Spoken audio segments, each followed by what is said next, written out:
بسم اللہ الرحمن الرحیم۔ یہ جو پہلے دو درجے ہیں، جن میں پہلا درجہ 3 بنیادی کتابوں کا اور دوسرا درجہ 4 بنیادی کتابوں کا، یہ جو 6 کتابیں ہیں یا 7 سمجھ لیں، چونکہ موطا امام مالک کی ساری احادیث صحیح بخاری میں اور بقیہ صحیح مسلم میں آ گئیں، اس لیے اس کو نکال دیتے ہیں۔ جو بقیہ 6 کتابیں ہیں، یہ صحت کے اعلیٰ ترین معیار پر فائز ہیں۔ ان کتابوں کو صحاح ستہ کہا جاتا ہے۔ مسند امام احمد کے بجائے اس میں سنن ابن ماجہ کو اکثر لوگ شامل کرتے ہیں۔ بعض لوگ مسند کو شامل کرتے ہیں، بعض ابن ماجہ کو، لیکن بیشتر لوگ ابن ماجہ کو شامل کرتے ہیں۔ سنن ابن ماجہ کے ساتھ یہ 6 کتابیں ہیں جو کتب ستہ کہلاتی ہیں یا صحاح ستہ کہلاتی ہیں۔ اگر حدیثی کتاب میں کہیں یہ الفاظ بیان ہوں کہ رواہ الستہ، اس کو 6 نے روایت کیا ہے، تو وہ استناد کے اعلیٰ ترین معیار پر ہے، یعنی صحیح ترین حدیث اور 6 کی 6 نے بیان کی ہو، وہ اعلیٰ ترین معیار کی کتاب ہوگی۔ ان میں سے ہر کتاب کے کچھ الگ الگ خصائص ہیں۔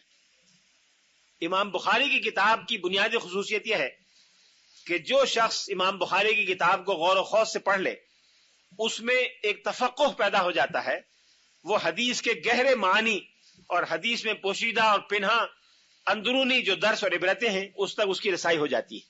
یہ امام بخاری کی کتاب کی بنیادی خصوصیت ہے۔ امام بخاری نے احادیث کے ساتھ ساتھ بعض اقوال بھی مختلف حضرات کے بیان کیے ہیں، صحابہ کرام کے اقوال، تابعین کے اقوال، بقیہ اہل علم کے اقوال، جن کو بطور حدیث کے وہ نہیں لاتے، بطور سند کے وہ نہیں بیان کرتے، بلکہ کسی چیز کے ثبوت یا تائید کے طور پر بیان کر دیتے ہیں کہ فلاں نے بھی یہ کہا ہے۔ ان کو تعلیقات کہتے ہیں۔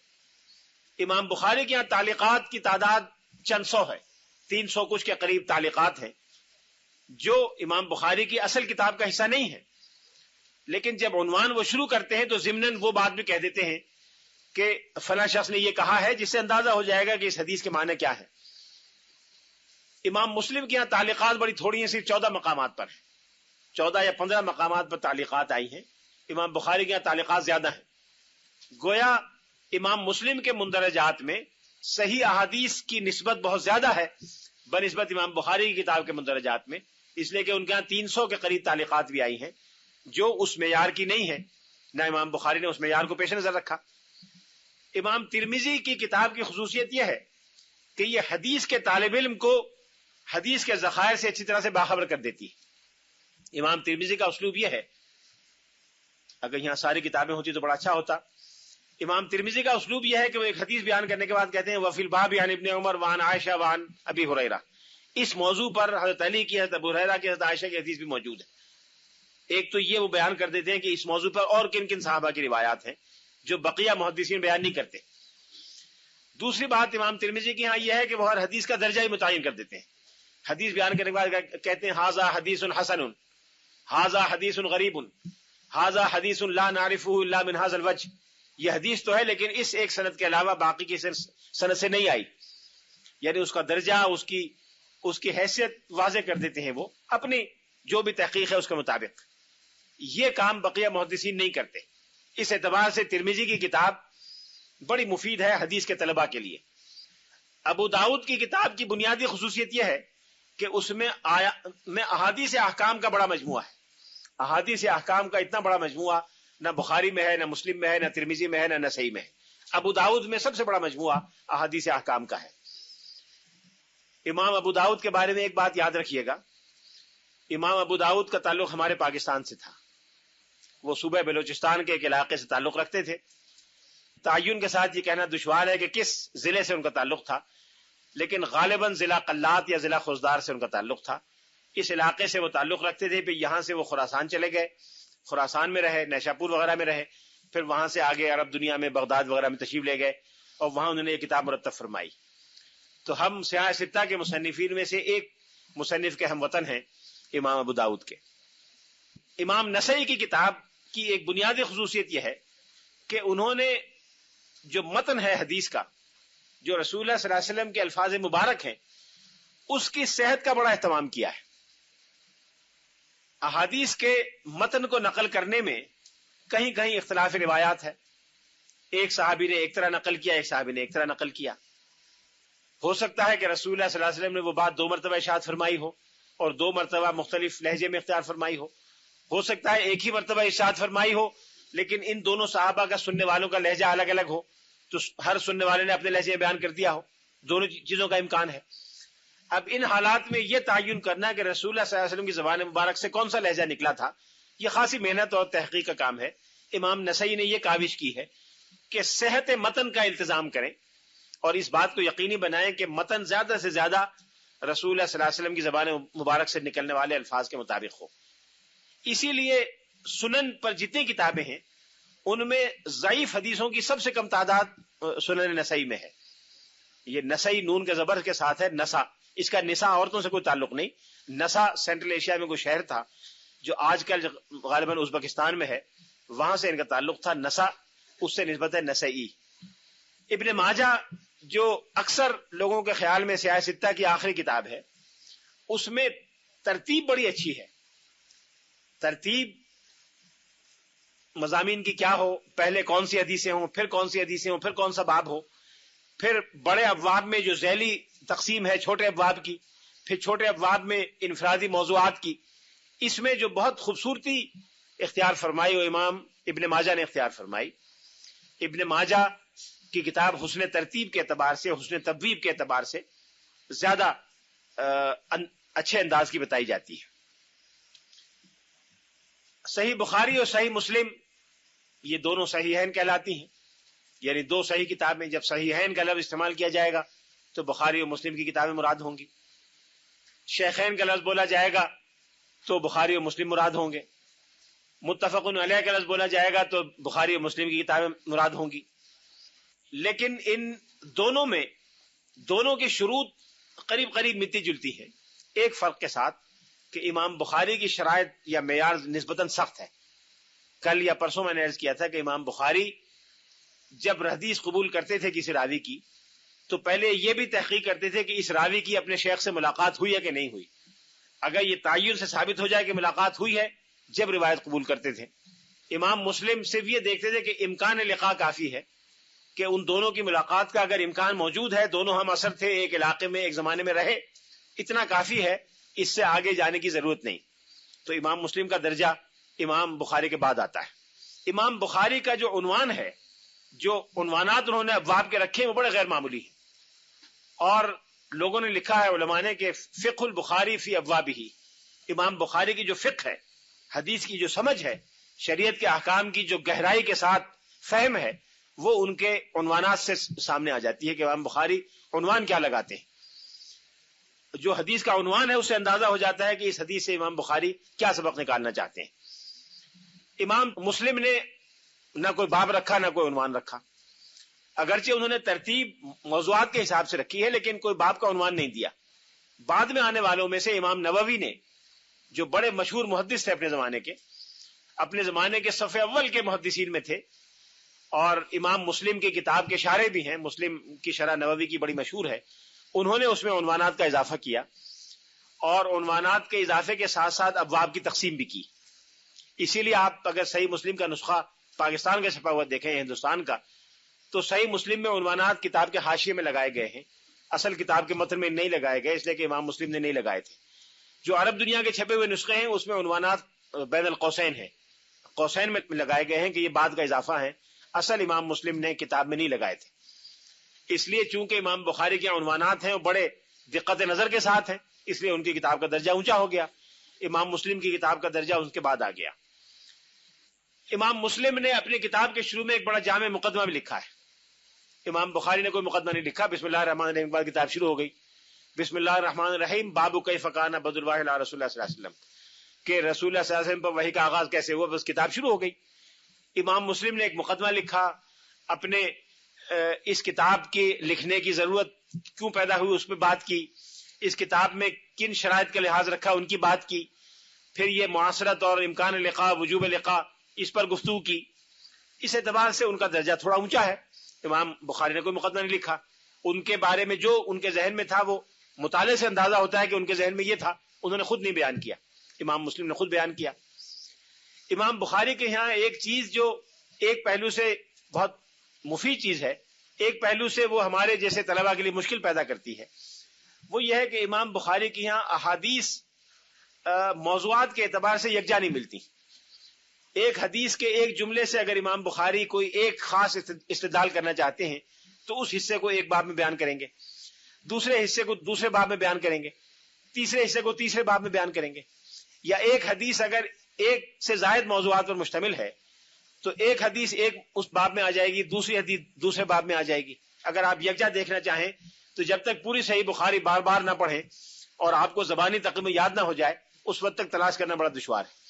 آپ کو کہاں کہاں تلاش کریں، کس باب میں آئے گی آپ کو نہیں معلوم، اس میں تلاش کرنے مشکل ہوتی ہے.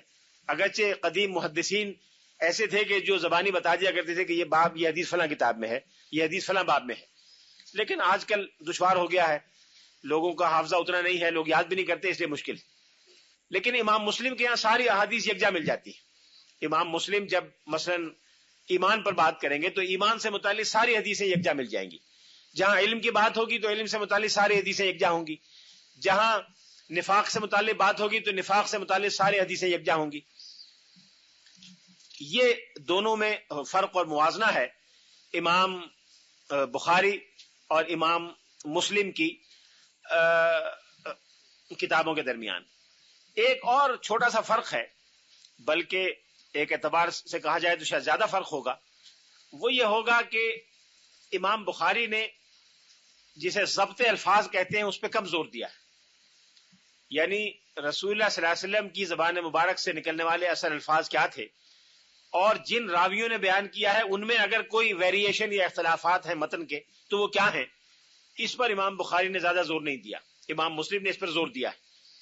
مثال کے طور پر امام مسلم جب حدیث بیان کرتے ہیں تو کہتے ہیں کہ حدثنا حناد حدثنا عبداللہ واللفظ لعبداللہ، کہ مجھ سے یہ حدیث حناد نے بھی بیان کی، یہ حدیث عبداللہ نے بھی بیان کی، عبداللہ نے مبارک نے مثلا، اور یہ الفاظ میں بیان کر رہا ہوں یہ عبداللہ نے مبارک کے.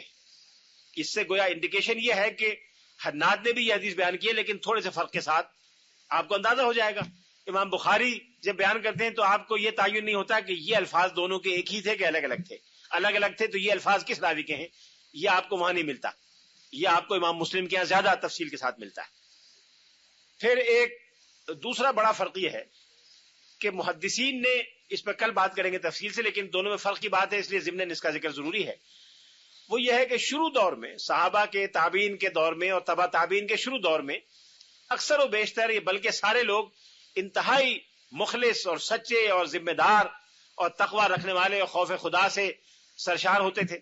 اس لیے کسی کے بارے میں یہ شبہ نہیں ہوتا تھا کہ وہ بیان کرنے میں کوئی کوتاہی کرے گا.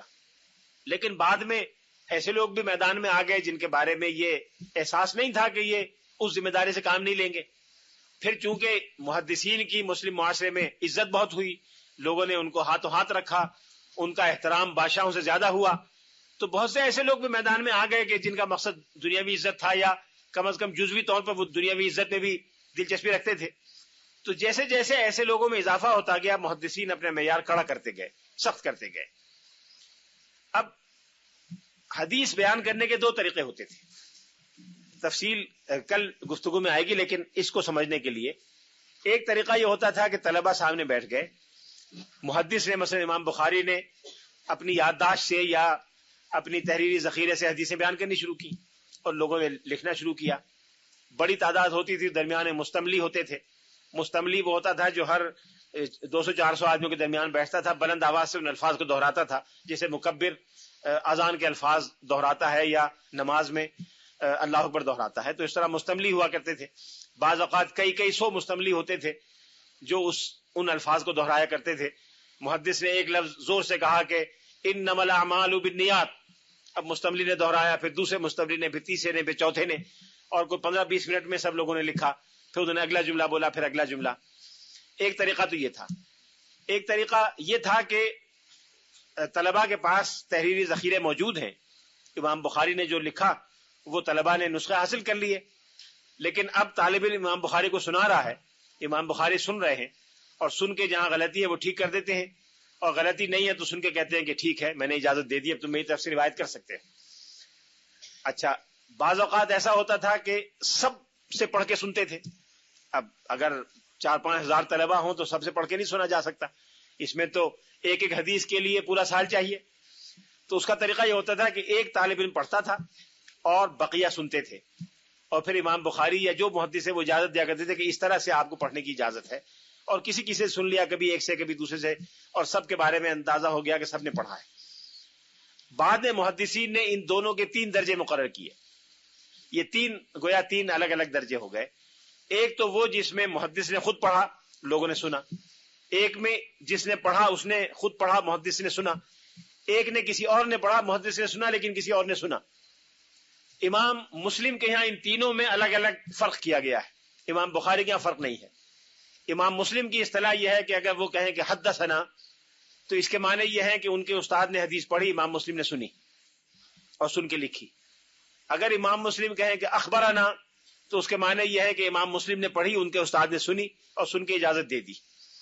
اور اگر کہیں ایسا ہوا کہ امام مسلم درس میں موجود تھے اپنے استاد کے، کسی اور نے پڑھی، امام مسلم نے سنی، تو امام مسلم کہتے ہیں کہ اخبرنا فلان قراءۃ علیہ وانا اسمع،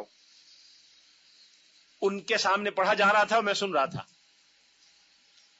یعنی اب آپ دیکھیں کہ یعنی ایکوریسی کی اس سے زیادہ کوئی مثال دنیا میں مل نہیں سکتی.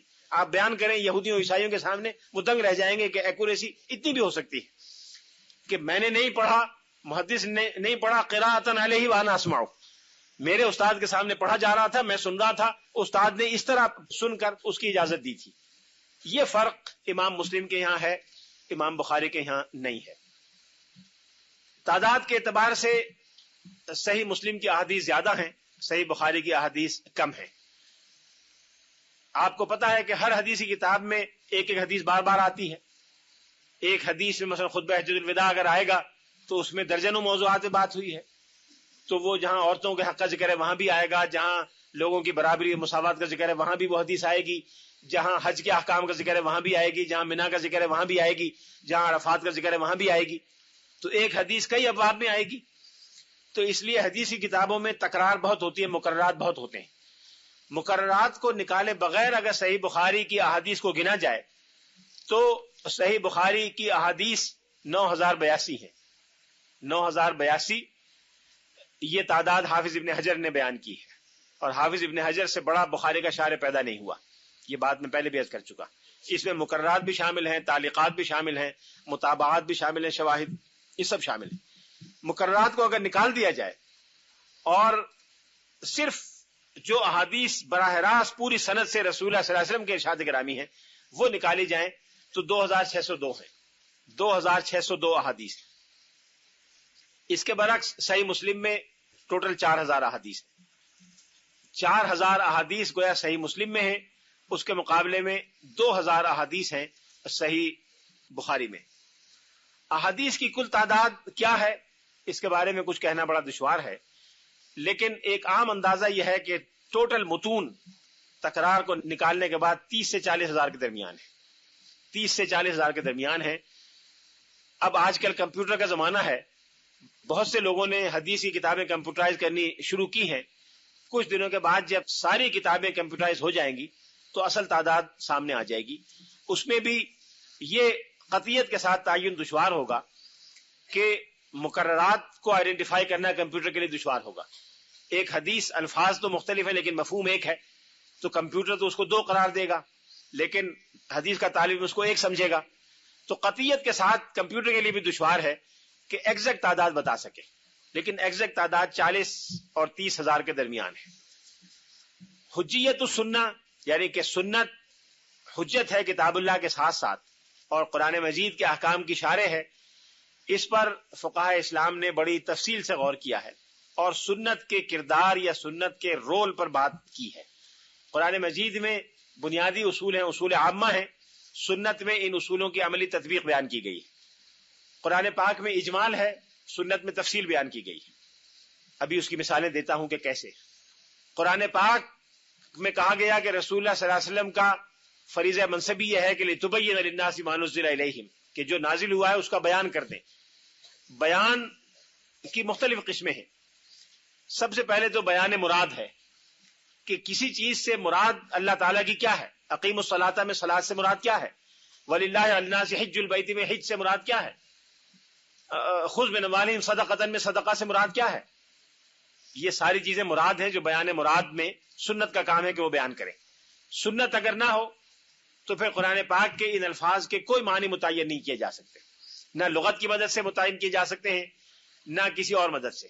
قرآن پاک میں اعتکاف کا تذکرہ ہے، وانتم عاکفون فی المساجد. اعتکاف سے کیا مراد ہے؟ عکوف کس کو کہتے ہیں؟ اس طرح کے درجنوں نہیں سینکڑوں قرآن پاک کے اصول اور احکام ہیں جن کی کوئی تعبیر و تشریح کرنا ممکن نہیں ہے کسی کے لیے اگر سنت کی تعبیر و تشریح ہمارے سامنے نہ ہو. قرآن پاک میں کچھ آیات ہیں جن کی الفاظ ہیں جن کے لیے مبہم کی اصطلاح استعمال ہوئی ہے، یعنی اس کی مراد واضح نہیں ہے، اس کی مراد واضح نہیں ہے، سنت سے اس کی تفسیر ہو جاتی ہے.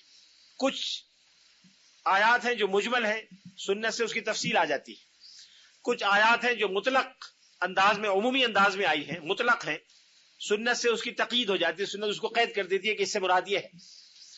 کچھ الفاظ ہیں جو قرآن پاک میں عام استعمال ہوئے ہیں، سنت اسے خاص کر دیتی ہے کہ اس سے مراد یہ خاص ہے اور اس حد سے باہر نہیں ہے. کچھ احکام ہیں جن کی تشریح کی ضرورت پیش آتی ہے کہ اس کو نافذ کیسے کیا جائے گا، سنت سے ان احکام کی شرح ہو جاتی ہے. کچھ احکام ہیں قرآن پاک میں آئے ہیں، سنت سے اس کے دائرے میں توسیع ہو جاتی ہے کہ اس کا دائرہ بظاہر یہاں تک معلوم ہوتا ہے لیکن اس کا انطباق آگے بھی ہوگا. کچھ چیزیں ایسی ہیں کہ سنت میں ایک اصول آیا ہے لیکن اس اصول سے کون کون سے جزوی مسائل نکلتے ہیں اس کی مثالیں سنت نے دے دی. یہ کام ہے سنت کا قرآن پاک کی روح سے. مثال کے طور پر قرآن پاک میں ایک اصول دے دیا گیا، لا تاکلوا اموالکم بینکم بالباطل الا ان تکون تجارتا عن تراض منکم، کہ ایک دوسرے کا مال باطل طریقے سے مت کھاؤ سوائے اس کے کہ تمہاری آپس کی رضامندی سے تجارت اور لین دین ہو. آپس کی رضامندی کھلی مکمل اور آزادانہ برابر کی رضامندی کے ساتھ آپس میں تجارت ہو تو یہ جائز ہے، اس کے علاوہ دوسرے کا مال لینا جائز نہیں. اب یہ قرآن پاک میں بنیادی اصول ہے، اس کا انطباق کیسے کیسے ہوگا، کہاں ہوگا، اس کی بے شمار مثالیں حدیث میں ملتی ہیں. وہ کوئی الگ کوئی چیز نہیں ہے، وہ اسی آیت کی تشریح ہے، وہ اس اصول کی تفریح ہے. مثلا حدیث میں آیا ہے کہ لا تبع ما لیس عندک، لا تبع ما لیس عندک، جو تمہارے پاس نہیں ہے اس کو مت فروخت کرو، جس چیز کے تم آج مالک نہیں ہو اس کو فروخت مت کرو. اب آپ کہہ سکتی ہیں کہ اس کا تجارت سے کیا تعلق ہے؟ اس کا تجارت سے بڑا گہرا تعلق ہے. آپ یہ کہیں کہ جی میں راول ڈیم میں شکار کھیلنے جانا چاہتی ہوں اور آپ مجھے 1000 روپے دے دیں، جتنی مچھلی شکار میں آئے گی وہ آپ کی. یہ جائز نہیں ہے، اس لیے کہ یہ انترازن نہیں ہے. ممکن ہے میرے ذہن میں ہو کہ آپ کو 25 کلو مچھلی ملے گی اور میں نے 1000 روپے 25 کلو مچھلی کے دے دیے. آپ نے آ کے کہا جی مجھے تو یہ ایک چھوٹی سی مچھلی ملی، یہ لے لو، تو یہ تو میں سخت ناراضی کا اظہار کروں گا، جھگڑوں گا آپ سے. تو گویا ترازی تو ختم ہو گئی. ہو سکتا ہے کہ آپ کے ذہن میں یہ ہو کہ 1000 روپے میں تو 10 کلو مچھلی ملے گی، دے دیں گے. اتفاق سے وہاں 50 کلو نکل آئی. اب آپ کی رال ٹپکی کہ یہ تو غلط بات ہے، یہ تو آدھی گھر رکھ لیں آدھی اس کو دے دیں. میں کہوں گا نہیں آپ پوری دیں، آپ کہیں میں تو آدھی دوں گی. تو یہ مراد ہے لا تبع ما لیس عندک. گویا جو چیز تجارت میں ترازی کو متاثر کرے، ترازی کے منافی ہو، وہ جائز نہیں. ترازی سے مراد ہے دونوں فریقوں کی برابر کی آزادانہ رضامندی. حدیث میں آیا کہ نہا رسول اللہ صلی اللہ علیہ وسلم عن بیع الثمر قبل ان یبدو صلاحها، کہ درخت میں جب تک پھل واضح طور پر سامنے نہ آ جائے کہ وہ پک چکا ہے اور موجود ہے درخت پر، اس وقت تک اس کی بیع جائز نہیں ہے. لوگ بیشتر ضائع کرتے کہ جی اگلی فصل، اب خریف کی اگلی ربی کی فصل میں نے اپنے آموں کے باغ کی آپ کو دے دی، 1 لاکھ روپے مجھے دے دیں. اب آم لگے گا کہ نہیں لگے گا، ہوا آندھی چلے گی سارا بور گر جائے گا، کوئی ویسے چرا کے لے جائے گا یا درخت میں آگ لگ جائے گی، ہزاروں چیزیں ہو سکتی ہیں.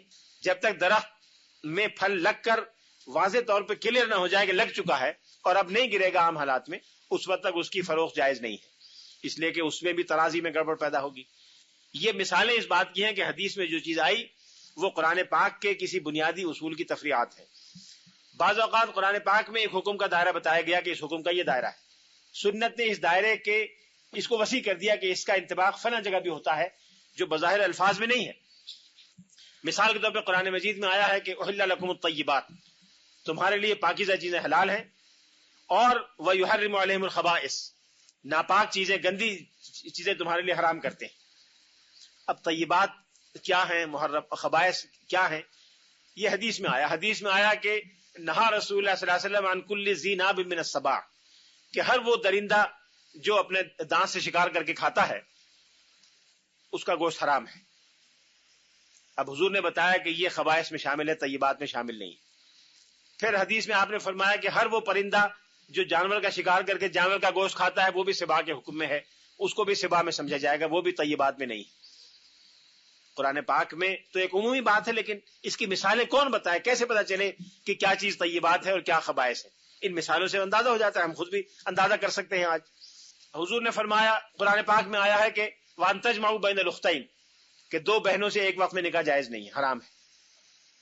اب بالکل صریح ہے، اس میں الفاظ میں گنجائش اور نہیں ہے کہیں، لیکن حدیث میں آیا کہ رسول اللہ نے حرام قرار دیا کہ پھوپھی اور بھتیجی سے بیک وقت نکاح نہیں ہو سکتا، بھانجی اور خالہ سے بیک وقت نکاح نہیں ہو سکتا۔ یہ گویا ایکسٹینشن ہے ان احکام کا جو قرآن پاک میں آئے ہیں، یہ حدیث میں رسول اللہ صلی اللہ علیہ وسلم نے بیان فرمایا۔ اسی طرح سے قرآن پاک میں جو مجمل ہے اس کی تفصیل حدیث میں ہے، جس میں ہر مسلمان واقف ہے۔ آپ نے فرمایا صلو کما رأیتمونی اصلی، جس طرح مجھے دیکھو نماز پڑھتے رہو۔ خذوا عنی مناسککم، حج کے مناسک مجھے دیکھتے جاؤ، کرتے جاؤ۔ زکوٰۃ کے احکام کی تفصیل آپ نے بیان فرمائی۔ پھر بعض جگہ قرآن پاک میں لفظ ایک عام ہوتا ہے، لیکن سنت سے اس کی تخصیص ہو جاتی ہے کہ اس سے فلاں چیز مراد نہیں ہے۔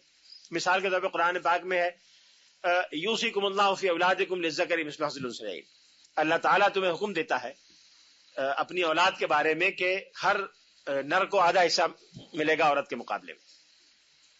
اولاد میں چلے گا، باقی جگہ نہیں چلے گا، یہ سمجھیے گا۔ بعض جگہ برابر بھی ہے، بعض جگہ زیادہ ہے۔ یہ سورہ نساء کی یہ دوبارہ پڑھیے گا، بعض جگہ عورتوں کا حصہ برابر ہے، بعض جگہ زیادہ ہے۔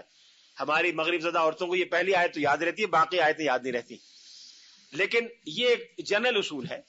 لیکن حضور نے فرمایا کہ لا یرث القاتل، اگر بیٹا باپ کا قاتل ہو تو اسے وراثت نہیں ملے گی، پوتا دادا کو قتل کر دے تو وراثت نہیں ملے گی، بھتیجا چچا کو قتل کر دے تو وراثت نہیں ملے گی۔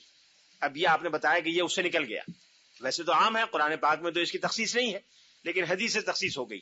قرآن پاک میں ہے کہ کتب علیکم الوصیہ، تم پہ وصیت فرض کی گئی ہے، سورہ بقرہ میں ہے، دوسرے پارے میں۔ تو آپ نے فرمایا کہ الا لا وصیۃ لوارث، وارث کے حق میں وصیت نہیں ہو سکتی۔ گویا یہ حضور نے تخصیص کر دی قرآن پاک کے ایک عام حکم کی۔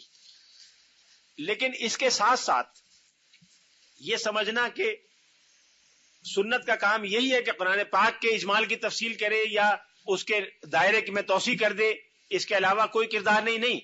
قرآن پاک کا سنت کا کردار براہ راست احکام دینا بھی ہے، براہ راست احکام دینا بھی ہے۔ قرآن پاک میں ہے کہ ہم نے آپ کو بھیجا، رسول کو بھیجا لیحل لهم الطیبات ویحرم علیہم الخبائث، تاکہ وہ رسول طیبات کو ان کے لیے حلال قرار دیں اور خبائث کو ناجائز قرار دیں۔ گویا رسول خود بھی قرار دے سکتے ہیں، جس چیز کو طیب دیکھیں اس کو جائز قرار دیں، جس چیز کو خبائث دیکھیں اس کو حرام قرار دے دیں۔ یہی وجہ ہے کہ کئی ایسے احکام ہیں جو سنت میں براہ راست ملتے ہیں، جائز اور ناجائز کے، جن کی کوئی بنیاد براہ راست قرآن پاک میں نہیں ہے۔ مثلا خیار شرط کا حضور نے اجازت دی۔ ایک صحابی تھے جو بڑے سادہ لو تھے، ان کا نام کیا تھا، ان کا نام میرے ذہن سے نکل گیا۔ وہ اکثر و بیشتر خرید و فروخت کیا کرتے تھے، تو دھوکہ کھا کے آیا کرتے تھے۔ گھر والے آ کہتے تھے آپ تو مہنگی لے آئے چیز، آپ تو غلط لے آئے، یہ تو اچھی مل سکتی تھی، سستی مل سکتی تھی۔ حضور نے شکایت کی کہ جی میں اس طرح سے جاتا ہوں، خریداری کرتا ہوں، گھر والے کہتے ہیں کہ یہ غلط ہوا، دوبارہ جاتا ہوں تو لوگ مانتے نہیں، پھر تو مجھے کیا کرنا چاہیے؟ آپ نے فرمایا کہ اذا بایعت، جب تم آئندہ بیع و شراء کرو، فقل، تو یہ کہہ دیا کرو کہ لا خلابتا، میں دھوکہ نہیں دینا چاہتا، ولی الخیار ثلاثۃ ایام، مجھے 3 دن تک اختیار ہوگا کہ میں چاہوں تو اس کو واپس کر دوں۔ یہ 3 دن کی شرط رکھ لیا کرو۔ یہ بنیاد ہے خیار شرط کی، کہ 3 دن کا خیار شرط اگر کوئی خریدار رکھنا چاہے کہ میں 3 دن تک اس کو ریکنسیڈر کر سکتا ہوں، اور اگر رائے بدلی تو واپس کر دوں گا، تو اس کی اجازت ہے اگر دونوں فریق طے کریں۔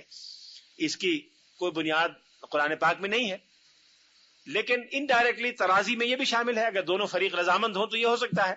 انڈائریکٹ بنیادیں تو ہیں، لیکن ڈائریکٹ کوئی بنیاد ایسی مشکل ہے۔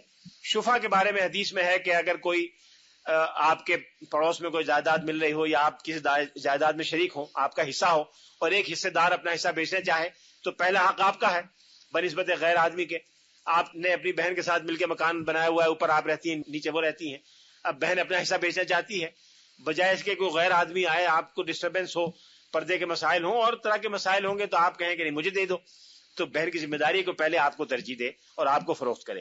یہ شریعت کا حکم ہے شفا کا، جو آج دنیا کے بہت سے قوانین میں بھی استعمال ہوتا ہے، اور اب دنیا اس سے مانوس ہو گئی ہے. پاکستان میں بھی یہ قانون موجود ہے، لیکن انگریز کے زمانے سے پتہ نہیں کیوں یہ چلا آ رہا ہے کہ شہری جائیداد پر اس کا اطلاق نہیں ہوگا. کیوں نہیں ہوگا؟ شریعت میں جو منشا یا حکمت ہے وہ ہر جائیداد پر ہے. یہاں شہری جائیداد کا استثناء کر دیا گیا ہے اور غیر شہری جائیداد پر اس کا انطباق ہوتا ہے. یہ مختصر خلاصہ ہے اس موضوع پر گفتگو کا کہ سنت ماخذ شریعت ہے. کس طرح ماخذ شریعت ہے؟ اس میں احکام میں احادیث کے درجات کا لحاظ رکھا جائے گا. احادیث کے مختلف جو صحت کے اعتبار سے درجے ہیں، ثبوت کے اعتبار سے درجے ہیں، معنی کے اعتبار سے درجے ہیں، ان سب کو پیش نظر رکھ کر پھر یہ طے کیا جائے گا کہ کس حدیث سے کون سے احکام نکلتے ہیں. اسی کے حساب سے احکام کا درجہ متعین ہوگا. جو حدیث متواتر کے درجے کی ہے، جس پر کل بات ہوگی کہ متواتر کس کو کہتے ہیں، اس کا درجہ سب سے اونچا ہے. پھر آگے مختلف درجے ہیں جس پر ہم آگے چل کے بات کریں گے. وآخر دعوانا ان الحمدللہ رب العالمین. جی کو سوال جواب ہو تو بتا دیجیے. کیا صحیح بخاری میں سب صحیح احادیث ہیں؟ کوئی ضعیف حدیث کے اندر موجود نہیں ہے. صحیح بخاری کے اندر کوئی ضعیف حدیث موجود نہیں ہے. محدثین کے معیارات کی روح سے تمام احادیث اس کی صحیح احادیث ہیں. جو منکرین حدیث نماز کو ہی دعا کا نام دیتے ہیں، ان کو کیسے بتایا جائے؟ وہ کہتے ہیں کہ قرآن ایک مکمل کتاب ہے اور اس میں اگر وضو اور تیمم کا طریقہ بتایا جا سکتا ہے تو نماز کا کیوں نہیں بتایا گیا؟ وہ لوگ الصلاۃ کا مطلب دعا کرتے ہیں، چونکہ لفظ قرآن ہی میں دعا کے معنوں میں بھی استعمال ہوا ہے. میں پھر ایک بار یہ کہتا ہوں کہ قرآن مجید یقیناً ایک مکمل کتاب ہے، لیکن اگر قرآن مجید کے ساتھ قرآن پاک کا معلم بھی ساتھ بھیجا گیا، شارح بھی ساتھ بھیجا گیا، تو شارح اور معلم کا ساتھ بھیجا جانا قرآن کے مکمل ہونے سے متعارض نہیں ہے. قرآن شارح کی موجودگی میں بھی مکمل ہو سکتی ہے اور ایک معلم کی موجودگی میں بھی مکمل ہو سکتی ہے. اس کی تکمیل میں کوئی فرق نہیں ہوتا. مکمل اس اعتبار سے ہے کہ انسان کی اس دنیا میں اور آخرت میں کامیابی کے لیے ایک اخلاقی اور روحانی اور خوف خدا رکھنے والے انسان کے طور پر کامیابی کے جو تمام اصول ہیں وہ سارے کے سارے اس کتاب میں سمو دیے گئے ہیں. اور اس کتاب کے باہر اب کوئی ایسا اصول نہیں ملتا جس سے انسان کی کامیابی کا دار و مدار ہو اور وہ اس کتاب میں موجود نہ ہو. لیکن کسی اصول کی تشریح یا وضاحت اگر کی جائے تو اس میں کتاب کی کاملیت میں کوئی فرق نہیں پڑتا. سر تعلیقات کو پلیز دوبارہ تفصیل سے بیان کر دیجئے. تعلیق کے معنی ہے معلق کر دیں، یعنی لٹکا دینا. معلق اس حدیث کو کہتے ہیں یا اس روایت کو کہتے ہیں کہ جس میں راوی کے اور جس کی روایت ہے اس کے درمیان کوئی واسطے کٹ گئے ہوں. اس پر کل بات ہوگی کہ معلق کس کو کہتے ہیں. امام بخاری بہت سی روایات معلق صحیح بخاری میں لائے ہیں اس لیے کہ وہ ان کو بطور استدلال کے یا کسی چیز کے شواہد کے طور پر پیش کرنا چاہتے ہیں. براہ راست حدیث کے طور پہ اس کو بیان کرنا ان کا مقصد نہیں ہے. صحیح بخاری کل میں لے آؤں گا ساتھ تو اس میں سے میں تعلیقات کی مثال دے کے آپ کو بیان کر دوں گا. اس کو تعلیقات کہتے ہیں. اب چونکہ یہ تعلیقات مین کتاب کا یعنی کتاب کی مین باڈی کا حصہ نہیں ہے، انگریزی میں اگر آپ اجازت دیں میں کہوں گا دی تعلیقات do not constitute the main body اور core of the book. These are added to the core of the book to explain certain versions included by امام بخاری یا certain reports included by امام بخاری. کسی خاص روایت کی کسی چیز کی وضاحت کے لیے کوئی بات انہوں نے ضمن نقل کر دی ہے، اس کو تعلیق کہتے ہیں. جیسے چلتے چلتے کوئی ضمن کوئی بات آ جائے تو ایک کوئی بات بیان کر دیں، اس اعتبار سے امام بخاری نے یہ چیزیں دی ہیں. کچھ لوگوں کا خیال ہے کہ بخاری میں ضعیف احادیث بھی ہیں، وہ کیوں کہتے ہیں؟ یہ انہی سے پوچھے کہ وہ کیوں کہتے ہیں. محدثین جو اس فن کے ماہر ہیں، جو ہمیشہ سے اس پر غور کرتے چلے آ رہے ہیں، ان کا کہنا یہ ہے کہ بخاری میں ضعیف جس کو کہتے ہیں وہ کوئی حدیث نہیں ہے. تلقی بالقبول کی صورت میں حدیث کو درست یا صحیح قرار دینا، کیا یہ کرائیٹرین آج بھی درست ہوگا؟ نہیں، آج درست نہیں ہوگا. اگر کسی حدیث کو متقدمین نے بالاتفاق ضعیف یا کمزور یا غیر قابل قبول کہا ہے تو آج تلقی بالقبول سے وہ قبول نہیں ہو جائے گی. تلقی بالقبول ان لوگوں کے درمیان جو علم حدیث کے امام تھے، ہمارے اور آپ کے درمیان تلقی بالقبول سے نہیں ہوگا. یہ تو ہم اور آپ تو کسی شمار قطار میں نہیں آتے. جو حدیث کے ائمہ ہیں، علماء ہیں، جنہوں نے زندگیاں اس پہ کھپائی ہیں، ان میں تلقی بالقبول حاصل تھی کہ نہیں تھی. مثال کے طور پہ ایک چیز عرض کرتا ہوں، تلقی بالقبول کے بھی قواعد ہیں. مثال کے طور پر ایک حدیث ہے کہ لا طاعۃ لمخلوق فی معصیۃ الخالق.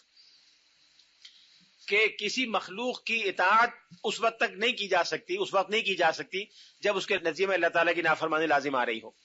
ماں باپ کی اطاعت نہیں ہو سکتی اگر اللہ تعالیٰ کی نافرمانی ہو رہی ہو. عدالت کے فرما برداری نہیں ہو سکتی اگر اللہ کی خلاف ورزی ہو رہی ہو. حکومتوں کے احکام کی پابندی نہیں ہو سکتی اگر اللہ تعالیٰ کی خلاف ورزی ہو رہی ہو.